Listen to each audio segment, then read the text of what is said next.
Joined now by Hannah Safford, who is the Associate Director of the Climate and Environment for Climate and Environment at the Federation of American Scientists. Hannah, thank you for being with us. You're also the former director of the White House Climate Policy Office in the Biden administration. You also worked in the Obama administration, also on climate.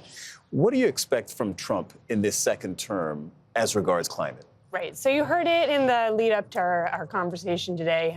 We've seen a preview of what we might expect on climate and environment from Trump's first term. So in the first term, we saw President Trump roll back more than 100 climate and environmental rules. You've heard him promise it on the campaign trail. He's looking to pull the U.S. out of the Paris Climate Agreement. He's looking to try and boost fossil fuels. So we're expecting that he's coming in with an anti-climate and environment agenda.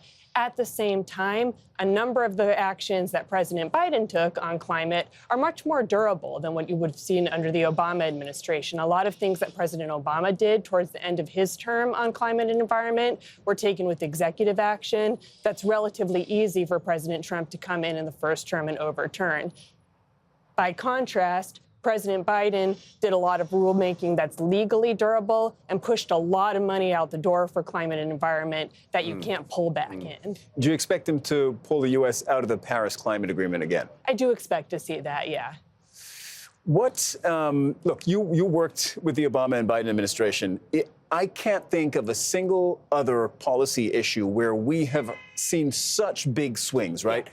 The U.S. is in the Paris Climate Agreement. The U.S. is out of it. Yeah. Back into the Paris Climate Agreement, probably back out of it. Yeah. What does this all mean for the fight against climate change? Well, you know, and you're seeing this is exhausting people, not just people who care about climate passionately. We're not just talking about tree huggers. This is exhausting for industry. So the American automakers, the major automakers that are selling in the United States, they've actually written to President Trump and said, don't roll back the EV rules that President Biden put into place. Electric vehicles. Electric vehicles, yes, exactly. These car rules, these are rules that we've worked with the administration on. These provide us market stability. We've made huge investments in electric vehicles. We've made huge investments in hybrid vehicles. And all of a sudden, if you take those back, that's stranded assets, and that is bad for the American economy. It undermines a lot of what President Trump is saying to the American people that he's going to come in and do. Lower costs. You don't lower costs by creating chaos and instability in American markets. Donald Trump has kind of moderated his language a little bit. He used famously to call climate change a hoax. You don't hear him say that anymore. He used to question the climate science. You don't really hear him say that anymore. What do you make of that?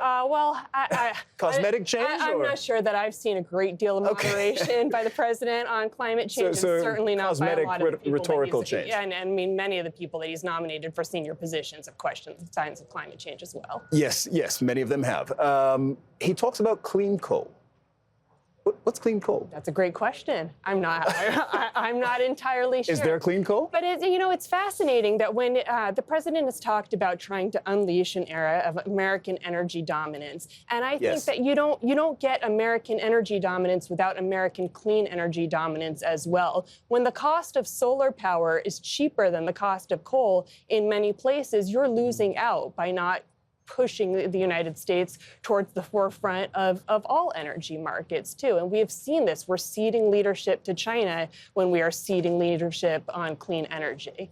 All right, Hannah Safford, thank you so much for joining us on the Al Jazeera News Hour. Thank you very much.